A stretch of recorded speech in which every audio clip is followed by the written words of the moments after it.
Hey, what's up? It's Jackson here, and I am stoked for you. I'm so excited. This form is far from exciting, but what you're about to understand and learn about it is going to change your life. And if you're already at this level of change, then phenomenal. We're not there with you yet. That's why we need this form filled out. It is so sad how many growth experts are out there, how many marketers are out there, and they never ask for any of this information. It is so sad how many business owners think that somebody can build something substantial for them without even telling them who you are. That is not possible. It is not possible to have a great growth team that does not know who you are and where you want to go.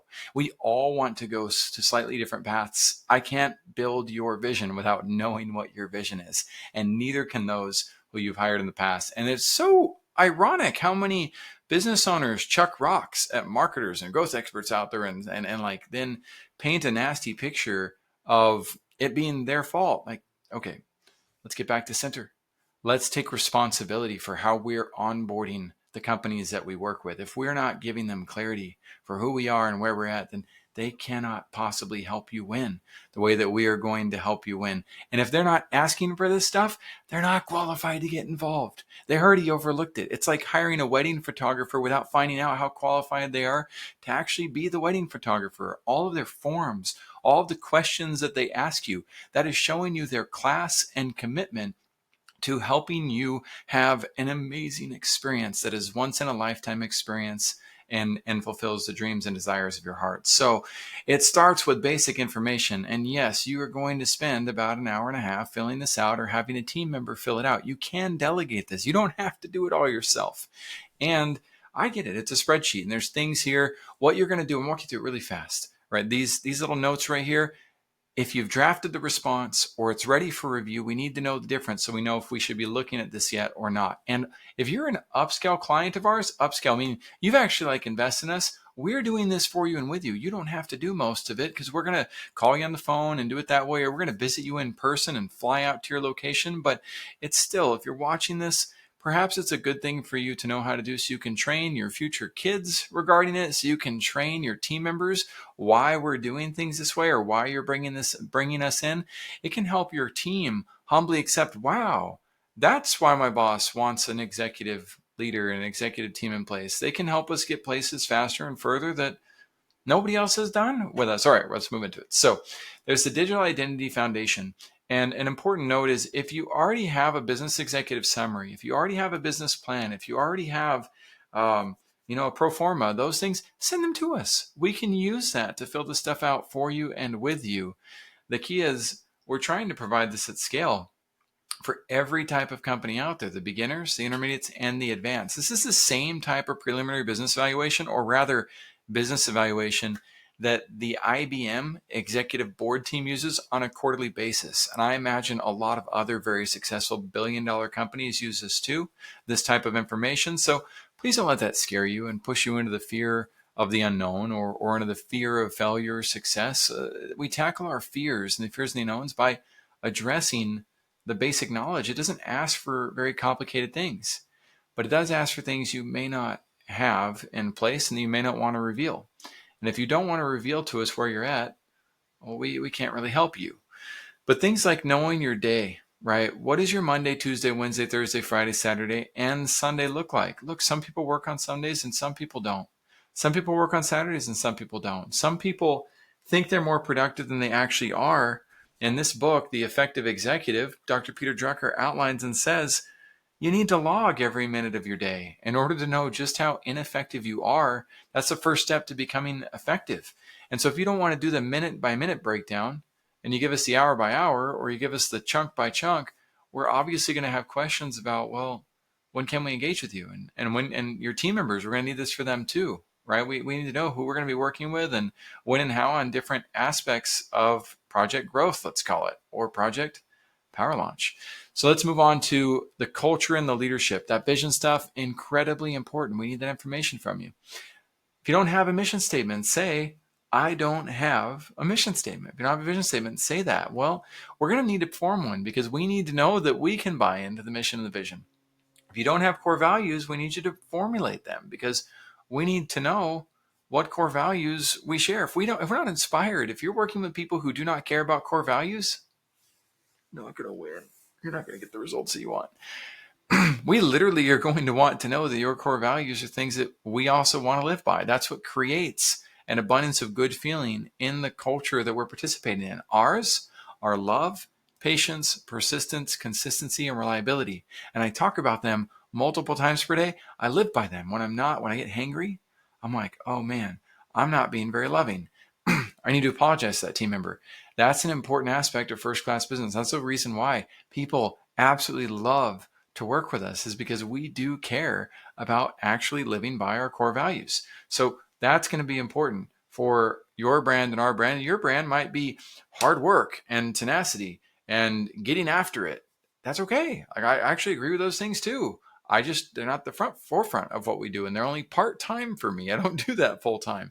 Other people might have, their core values of integrity and transparency, and I don't know, like financial literacy. Well, dang, I want to learn that one more. So I'm going to be excited to work with an entity that's focused on that, right? They don't have to be my core values. They can be your core values, but we do need to know that you need to know how well we're going to be able to fit into the core of your culture. So KPIs or statistics, and what are those? If you don't know them, put it there. Just give us the raw, vulnerable truth of where you're at. And legal agreements. If you don't have legal agreements, like it, careful, Jackson. I cannot give legal advice or financial advice in any way, shape, or form. I cannot be held liable for that. I'm speaking from my heart, not so much from the reality of what the Florida healthcare law firm would say, for instance. Go talk to Jeff if you need to get these things in order. Go talk to Zach Ullman if you need to get the financial stuff in order.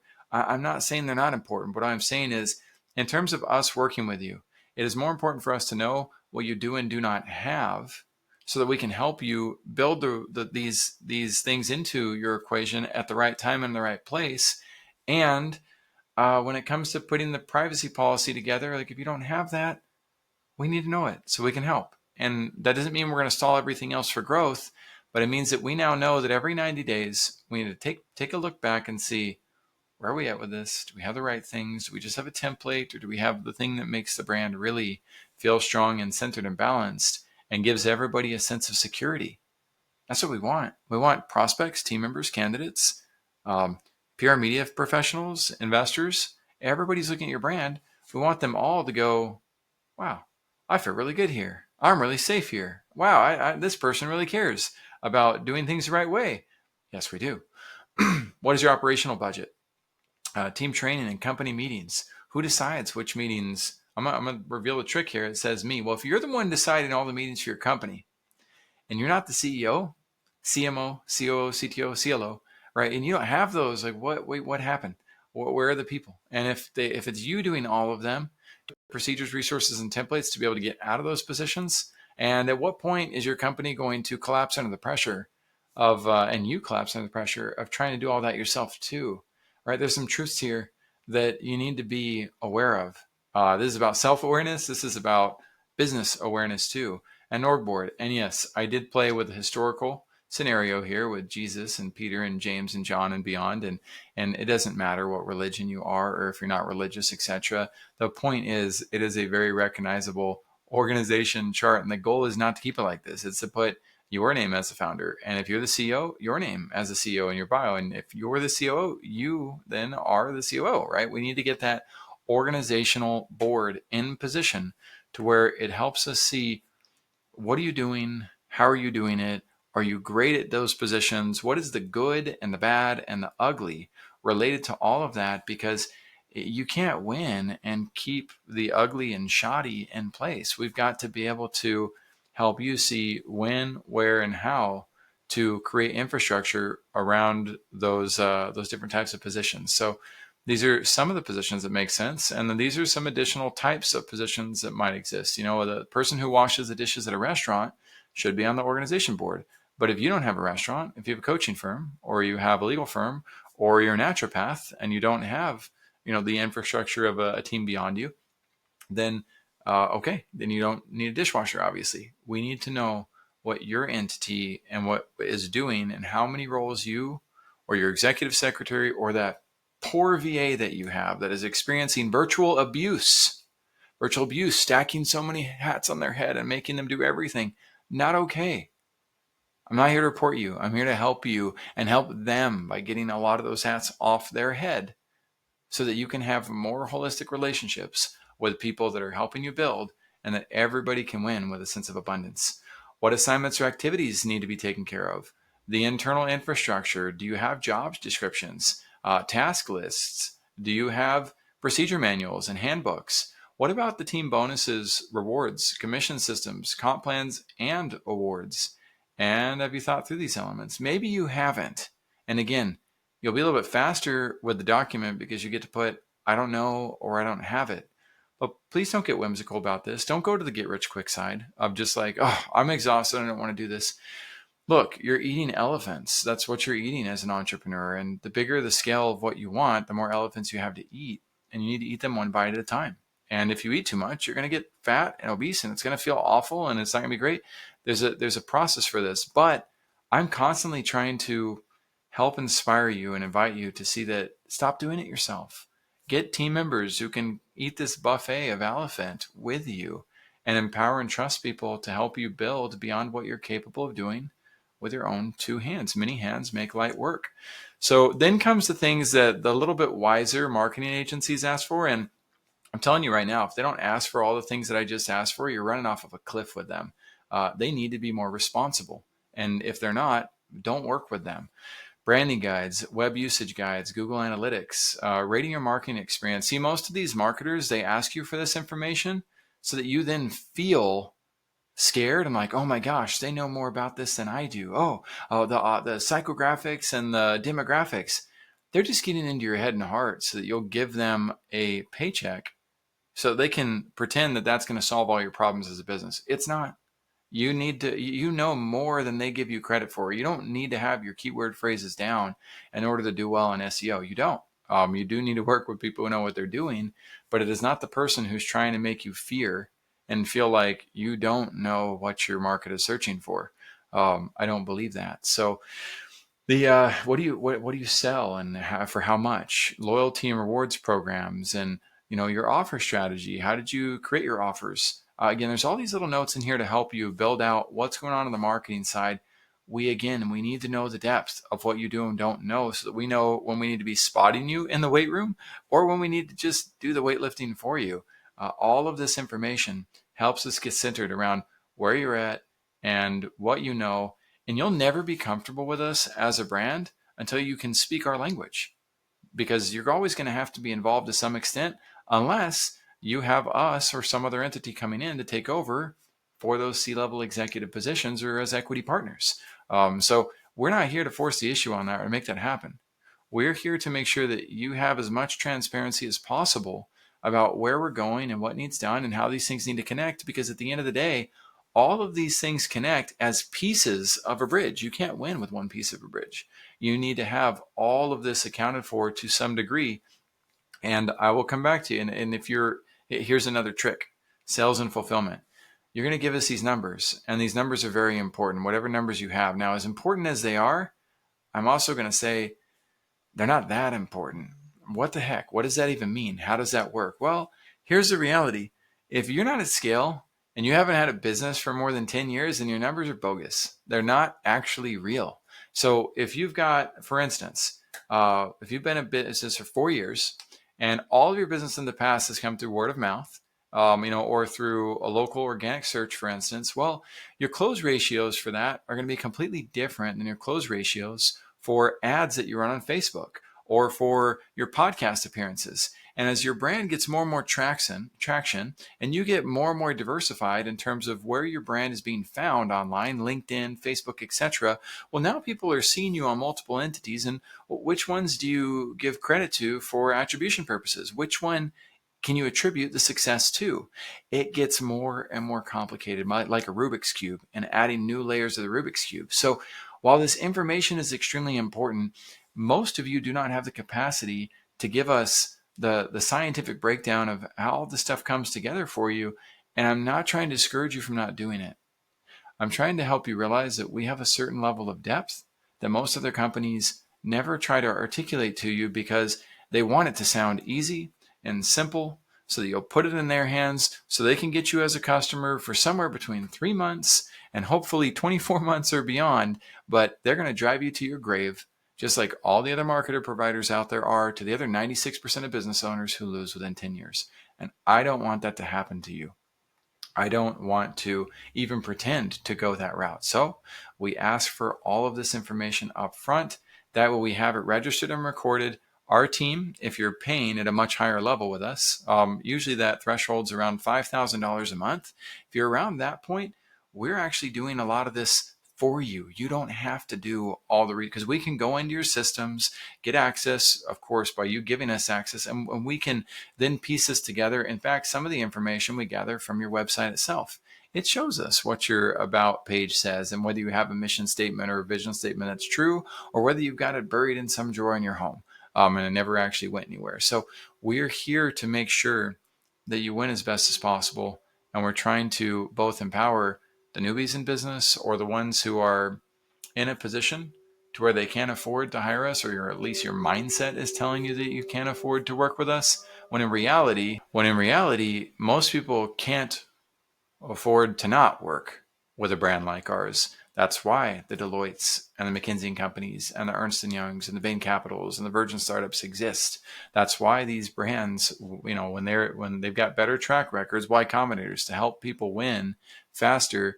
Why? Because they dive in deeper. They're not trying to create shortcuts and say, well, look, I'll just be your LinkedIn guy.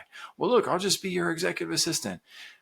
All of those individuals are contributing to a growth and a need for a greater level of infrastructure. And our hope is that you will be inspired to take an assessment of all this and either use it with your existing team that's fantastic, or come knock on our door and say, you know what, I am ready to be more responsible with hiring teams. And we're going to try to recruit you, first class business, the same way that great companies recruit other great leaders. And we're ready to show gratitude. We're ready to show you that we're excited to work with you, that we're going to do our part, and that we're ready to be awesome teams. And if you're ready to be awesome team leaders with me and with our teams on this, then you're going to get a team from us that our whole team is going to come in with that same type of pursuit and vigor and excitement to say, all right, cool. We got some awesome people. Let's do this assessment. And then the business evaluation gets used every 90 days at least. That's the minimum. If there are elements of this that you don't have, then it may be the ongoing project while we're continuing to move all the other elements forward that are necessary for a brand to succeed. So this is not a document that you ever finish. When you are done, you say, oh man, I'm done with it. You're not done with it. You've finished, you've gotten to the next phase, you've gotten to the next milestone, and this is the substance and infrastructure that is going to help you get to that $20,000 in monthly revenues that we start out with, or beyond that. Some of our clients are in a position to where they're driving $100,000 per month in new revenues.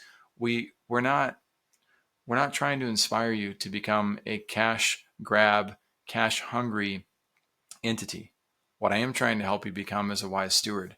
And a wise steward doesn't neglect the financial opportunities, responsibilities, and abundance that's available. We say, you know what? Money is a resource to help us with growth and help us provide even more to those who are out there, while also helping us honor the balance that we want to have in our life. And that's what I hope for you. Thanks so much for taking the time and listening to this. And we look forward to working with you on your continued business evaluation. I can't wait to see your first version of this. And as you come back to me and you go, Jackson, I didn't know this and I don't have it. Remember, that's okay. That's anticipated. We knew coming into your business that you were going to have flaws that also come with people who have tremendous strengths. You have tremendous strengths. I'm sure you have tremendous weaknesses.